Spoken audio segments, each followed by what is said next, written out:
Episode की शुरुआत में हम देखते हैं कि हमें क्लोवर किंगडम का सीन दिखाया जाता है, जहाँ की अलग अलग चीजों को देखकर आस्था बहुत एक्साइटेड हो रहा होता है। तब यूनो कहता है ये जगह हमारे विलेज से बहुत ज्यादा डिफरेंट है। तब आस्था कहता है तो ये विजिट किंग का कैसल है। तब यूनो कहता है शायद किंग भी वहाँ रहते हैं। तब आस्था कहता है तो इसका मतलब एक दिन ये कैसल मेरा होगा। तब यूनो कहता है तुम्हारे कहने का मतलब ये मेरा होगा। और आस्था कहता है तुम चिंता मत करो, मैं तुम्हें वहाँ रहने के लिए जगह दे दूंगा। और तब वो दोनों कैसल की तरफ जाने लगते हैं। तब यहाँ चर्च में नैश कहता है आस्था के बिना ये जगह कितनी शांत लग रही है।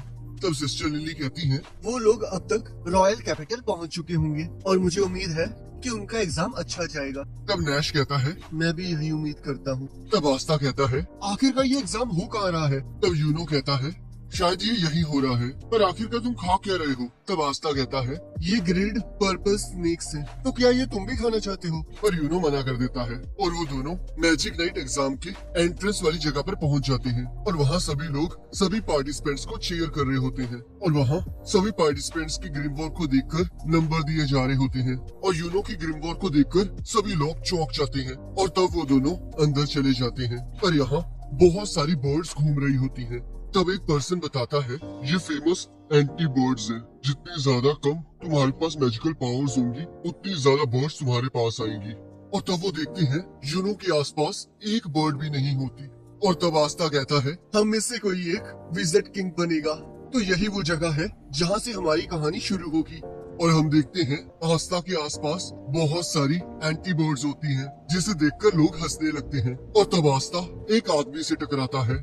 तब आस्था सोचता है आखिरकार ये कौन है। इसकी आंखों को देखकर तो ऐसा लग रहा है जैसे कि ये एक किलर है और इसके पास कितनी ज्यादा ताकत है। आखिरकार ये मेरी एज का कैसे हो सकता है। पर रुको, हमें किसी बुक को उसके कवर से नहीं जज करना चाहिए। और कहता है एक्चुअल में तुम अपनी उम्र से काफी बड़े लगते हो, लगता है तुम्हारी जिंदगी बहुत मुश्किलों के साथ कटी है। और तब वो आदमी आस्था के सिर को पकड़कर कहता है लगता है तुम्हें मरने का बहुत शौक है। और तब वहाँ उसके साथी उसे ढूंढते ढूंढते आ जाते हैं। तब एक लड़की कहती है ये तो बहुत फेमस स्पिनरल रोल केस है, जिसके पास बहुत ज्यादा रेयर स्पेशियल मैजिक है। तब एक पर्सन कहता है ये तो बस अपनी जॉब को छोड़कर फ्लर्टी करता रहता है। और ये दूसरा है गॉर्डन एग्रिपा और इसके पास हैक्स मैजिक है। और तब फिनरल कहता है बस करिए, एक मैजिक नाइट स्क्वाड कैप्टन एक एग्जाम के कैंडिडेट को नहीं मार सकता। तब एक पर्सन कहता है स्क्वाड कैप्टन, इसका मतलब ये है द लॉर्ड ऑफ डिस्ट्रक्शन यामी शुकिहिरो। तब एक लड़की कहती है क्या ये वही यामी है जो कि ब्लैक बोल्ट्स का कैप्टन है। इस स्क्वाड ने तो हर जगह बस नुकसान ही किया है। तब कुछ लोग कहते हैं मैं तो कभी इस स्क्वाड में नहीं जाना चाहूंगा। तब आस्था सोचता है मैं तो गलत आदमी से भिड़ गया और अपने सिर को छुड़ाने लगता है। तब हम देखते हैं एग्जाम होने के लिए फायरवर्क्स होने लगती हैं। तब यामी कहता है लगता है तुम्हें सेकंड चांस मिल गया है, तो इसमें कुछ करके दिखाना, नहीं तो तुम्हें मैं वापिस आकर मार डालूंगा। जिसे सुनकर आस्था हैरान हो जाता है और तब वो लोग वहाँ से चले जाते हैं। और तब वहाँ एक पर्सन आस्था से उसका हाल पूछता है और अपना नाम सेकी ब्रोंजाजा बताता है। तब आस्था भी उसे हेलो कहता है और अपना नाम बताता है। और तब हम देखते हैं सभी स्क्वाड कैप्टन्स वहाँ आ जाते हैं। तब यूनो कहता है आखिरकार ये लोग कौन हैं। तब आस्था कहता है ये असली मैजिक नाइट स्क्वाड कैप्टन्स हैं। और तब हमें सभी स्क्वाड कैप्टन्स के बारे में बताया जा रहा होता है। और तब वहाँ सबसे बेस्ट स्क्वाड का कैप्टन आता है जिसका नाम विलियम वेंजेंस होता है। तब हमें बताया जाता है कि सभी 9 स्क्वाड कैप्टन्स की पावर 100 मेजिस के बराबर है और इन्हीं में से किसी एक को नया विजिट किंग बनाया जाएगा। तब आस्था विजिट किंग को ढूंढ रहा होता है। तब सेके कहता है विजिट किंग इतने छोटे इवेंट में नहीं आएंगे, सभी कैप्टन्स को एक साथ देखना किसी मिरेकल से कम नहीं है। तब कैप्टन विलियम कहते हैं सभी लोग ध्यान से सुने, इस एग्जाम के सारे टेस्ट मैं लूंगा। और तब वो अपने मैजिक से हवा से एक पेड़ को नीचे बुलाते हैं जो कि उन सभी को एक एक उड़ने वाला झाड़ू देता है। तब आस्था और यूनो सोचते हैं तो इसका मतलब ये वो इंसान है जो कि विजिट किंग बनने के सबसे ज्यादा करीब है। तब कैप्टन विलियम कहते हैं तो चलो अब एग्जाम को शुरू किया जाए। अब थोड़ी देर बाद सबसे पहला टेस्ट होगा और हम सभी 9 के 9 आपकी परफॉर्मेंस के अकॉर्डिंग आपको नंबर देंगे। और जब एग्जाम खत्म हो जाएगा तब हम सभी आप में से कुछ कैंडिडेट्स को अपनी अपनी स्क्वाड्स में इनवाइट करेंगे। अगर आपको कोई एक स्क्वाड चूज करती है तो आप वहाँ जाएंगे, पर अगर आपको एक से ज्यादा स्क्वाड चूज करती है तब आपकी मर्जी होगी कि कि आप किस स्क्वाड में जाना चाहते हैं, पर अगर आपको किसी स्क्वाड कैप्टन ने नहीं चुना तो आप डिस्क्वालीफाई हो जाओगे। तो चलो, तो अब पहले टेस्ट के लिए आपको इस झाड़ू को लेकर उड़ना होगा। जो मेज अपनी ताकत को कंट्रोल कर सकता है वही इसे आसानी से कर पाएगा, पर यही एक आसान सा जरिया है जिससे मेजेस ट्रैवल करते हैं। और अगर आप इतना ही नहीं कर पाए तो आपको यहाँ नहीं होना चाहिए। तो चलिए अब शुरू करते हैं। पर तब हम देखते हैं बहुत सारे कैंडिडेट्स हवा में उड़ पा रहे होते हैं और यूनो बिना किसी परेशानी के हवा में उड़ पा रहा होता है और यहाँ आस्था कुछ नहीं कर पा रहा होता और सभी स्क्वाड कैप्टन्स इसे नोटिस कर रहे होते हैं। तब क्रिम्सन, लायन कैप्टन, फ्यूगोलियन, वर्मिलियन सोचते हैं अगर इसके पास कोई टैलेंट भी ना हो पर फिर भी इसे कम से कम फ्लोट तो करना चाहिए। तब सैकी कहता है आखिरकार तुम कर क्या रहे हो, तुम्हें बस अपनी बॉडी को रिलैक्स करना होगा, उसके बाद तुम इसे आसानी से कर पाओगे। पर हम देखते हैं आस्था फिर भी कुछ नहीं कर पा रहा होता और यहाँ हम देखते हैं सिल्वर ईगल की स्क्वाड कैप्टन नोजर सिल्वा एक लड़की से मिलने जाते हैं और कहते हैं मैंने तुम्हें पहले भी कहा है रॉयल्टी को ये एग्जाम देने की कोई जरूरत नहीं होती और ये पहले से ही डिसाइड हो चुका है कि तुम कहाँ जाओगी, तो ऐसी बेकार सी हरकतें करना बंद करो। तब वो लड़की कहती है मैं समझ गई ब्रदर नोजेल। तब कैप्टन नोजल कहते हैं वैसे भी तुम्हारी एग्जिस्टेंस से कोई फर्क नहीं पड़ता और वहाँ से चले जाते हैं। और हम देखते हैं आस्था किसी भी एग्जाम में कुछ नहीं कर पा रहा होता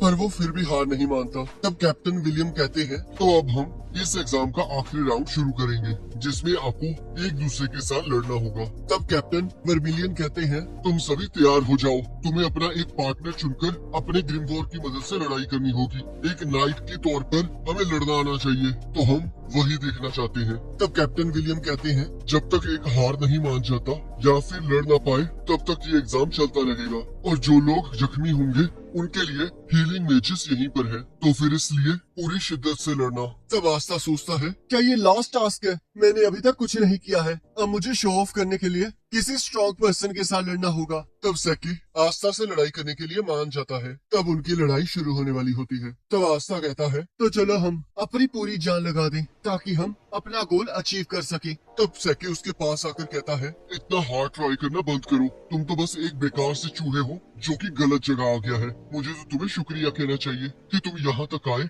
और अब तुम मेरी मैजिक नाइट्स में एंटर करने में हेल्प करोगे और तुम्हारे साथ बहुत अच्छा समय बीता। तो चलो फिर तुम्हें जल्दी से हराए ताकि तुम आराम से अब घटिया से विलेज वापस जा सको। तब एक पर्सन सोचता है इसने तो एक वीक ओपोनेंट को चूज करके बहुत अच्छा काम किया है। और तब उनकी लड़ाई शुरू हो जाती है। तब सैकी कहता है तो चलो अब स्टार्ट करें आस्था, और अपने आसपास एक शील्ड बना लेता है और सोचता है तो आपको ये कैसा लगा कैप्टन्स? ये टेक्निक किसी और के मैजिक से बचाती भी है और मैजिक बुलेट्स को फायर भी करती है। ये उसके बेकार से अटैक्स को बड़े आराम से टैकल कर लेगी और जब वो पूरी तरह से थक जाएगा तब मैं इसकी मदद से उस पर हमला करूंगा। और कहता है चलो आस्था अब बताओ तुम क्या कर सकते हो। तब सभी लोग आस्था को देखकर कह रहे होते हैं काश मैं इस लड़के के साथ लड़ पाता, इसकी तो ग्रिमवॉर भी बहुत बेकार है। तुम्हें लगता है ये कोई मैजिक भी यूज कर सकता है? और मुझे नहीं लगता ये किसी स्क्वाड में सिलेक्ट भी होगा। तब आस्था कहता है लो मैं आ गया। और हम देखते हैं वो अपनी फुल स्पीड से आकर सैकी के ऊपर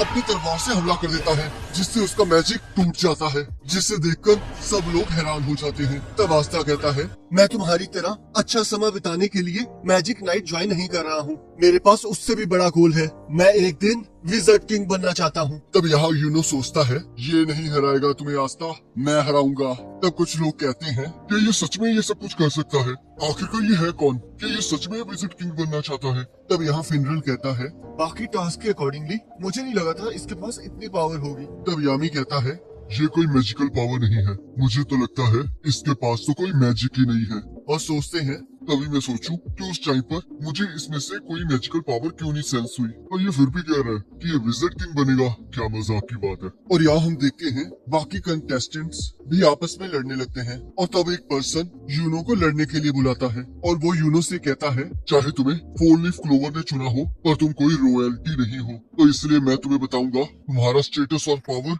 हमसे कितना नीचे है। अब मैं तुम्हें एक यादगार कहानी दूंगा अपने विलेज में सुनाने के लिए, तो चलो अब तैयार हो जाओ। और तब वो अपने मैजिक से एक लाइटनिंग बॉल बना के यूनो पर हमला कर देता है और तब यूनो अपनी विंड मैजिक से एक टोर्नेडो बनाता है और हम देखते हैं वो पर्सन भी उस टोर्नेडो में फंस जाता है और हम देखते हैं यूनो जीत जाता है। और तब शाम को कैप्टन विलियम कहते हैं अब ये एग्जाम खत्म हो चुका है। जब आपका नंबर आए प्लीज आगे आ जाना। तब ब्लू रोज कैप्टन शार्लेट कहती है, अगर कोई मैजिक नाइट कैप्टन आपकी बारी में हाथ उठाता है तब आप उसकी स्क्वाड में जा सकते हैं और आप मना भी कर सकते हैं। और अगर एक से ज्यादा कैप्टन हाथ उठाएं तो ये आपकी मर्जी होगी कि आपको कहाँ जाना है। और तब कैप्टन वर्मिलियन कहते हैं, और अगर कोई भी कैप्टन हाथ न उठाए तो आपको यहाँ से जाना होगा। तब हम देखते हैं सभी लोगों को एक एक करके बुलाया जा रहा होता है, जिसमें से कुछ सिलेक्ट होते हैं और बाकी बाहर जा रहे होते हैं। और तब हम देखते हैं यूनो को वहाँ बुलाया जाता है और हम देखते हैं उसकी बारी में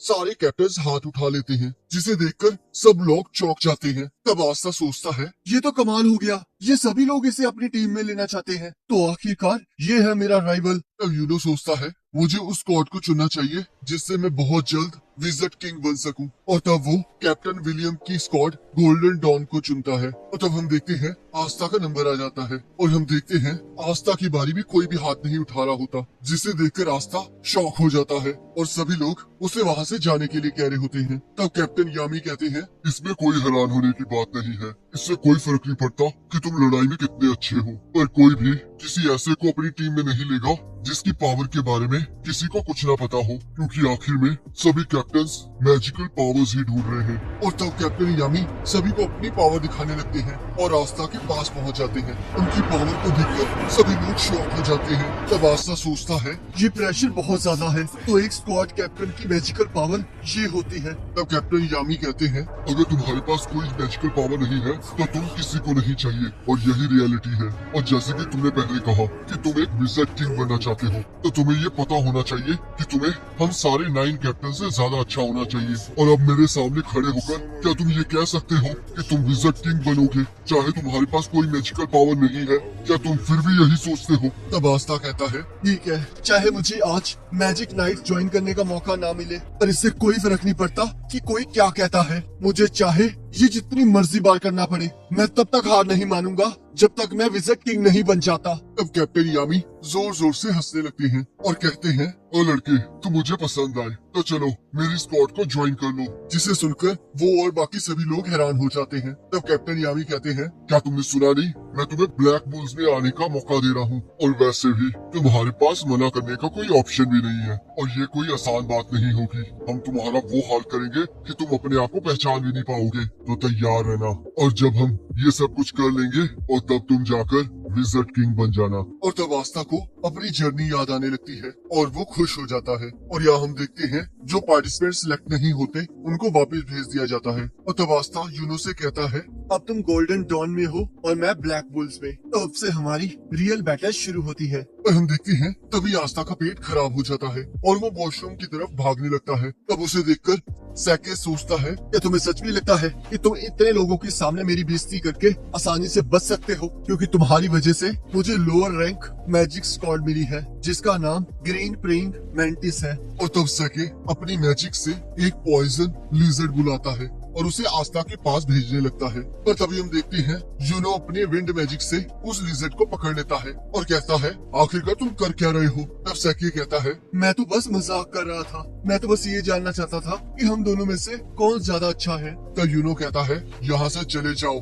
तुम आस्था के साथ लड़ने के काबिल नहीं हो। और तब सैके वहाँ से चला जाता है और तब आस्था बाहर आ जाता है और वो दोनों अपनी अपनी जर्नी के रास्ते निकल जाते हैं। तब कैप्टन यामी कहते हैं, तुम्हारी हिम्मत की मैं दाद देता हूँ, तुम तो पहले दिन ही मुझे वेट करवा रही हो। और आस्था को सिर से पकड़ लेते हैं और फिर फिनरल को अपना मैजिक यूज करने के लिए कहते हैं। तब आस्था पूछता है, आखिरकार ये क्या है? तब कैप्टन यामी कहते हैं, क्योंकि तुम मैजिक से फ्लाई नहीं कर सकते तो तुम्हें कोई ट्रांसपोर्टेशन मैजिक सीख लेना चाहिए। और रुको, मैं तो भूल ही गया था, तुम्हारे पास तो कोई मैजिकल पावर ही नहीं है। और हम देखते हैं वो आस्था को उस पोर्टल के अंदर फेंक देते हैं और तब वो सभी लोग ब्लैक बुल्स बेस के बाहर पहुंच जाते हैं। तब आस्था गेट खोलकर कहता है, मैं हेज विलेज से आस्था हूँ और मैं आज से ब्लैक बुल्स को ज्वाइन कर रहा हूँ। और हम देखते हैं वहाँ एक धमाका होता है और आस्था दूर जाकर गिरता है। और तब कैप्टन यामी कहते हैं, तुम्हारा स्वागत है सबसे बेकार मैजिक नाइट स्क्वाड में, दी ब्लैक बुल्स। और इसी के साथ एपिसोड खत्म हो जाता है। अब अगर आपको ये वाला एपिसोड अच्छा लगा तो इस वीडियो को लाइक जरूर करना और चैनल पर नए हो तो सब्सक्राइब जरूर करना। बाकी अगले एपिसोड का लिंक आपकी स्क्रीन पर आ रहा होगा और उस पर क्लिक करके अगले एपिसोड को देख सकते हो।